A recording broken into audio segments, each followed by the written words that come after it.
On June 14th, the U.S. Army will celebrate its 250-year birthday with a military parade on the streets of Washington, D.C. In a Senate Armed Services Committee hearing recently, U.S. Army Secretary Driscoll was asked by Senator King the cost of the parade. We've got this big parade coming up in a little over a week. What's the budget? 25 to 40 million. That's a pretty rough estimate for something that's going to happen in less than 10 days. That's as close as you can give us here today? We have a bucket set aside, Senator, for any contingencies or damage that we cause. We are aspiring to zero, but we have already budgeted in case we have to reimburse. Later in the hearing, Senator Blumenthal raised concerns.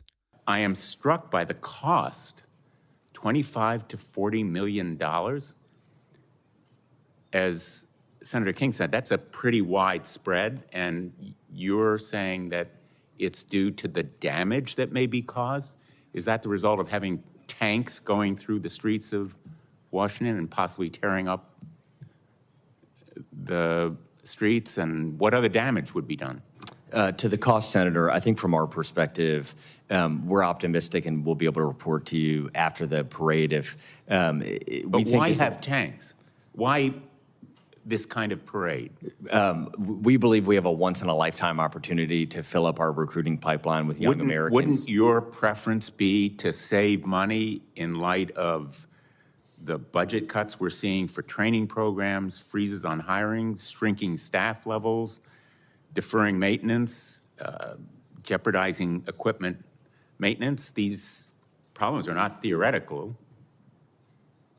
Wouldn't you agree that this money could be better spent? We don't have unlimited funds. Very sincerely, Senator, I think this is a once-in-a-lifetime opportunity to tell the story of the American Army. There are a lot of once-in-a-lifetime opportunities. We all have them.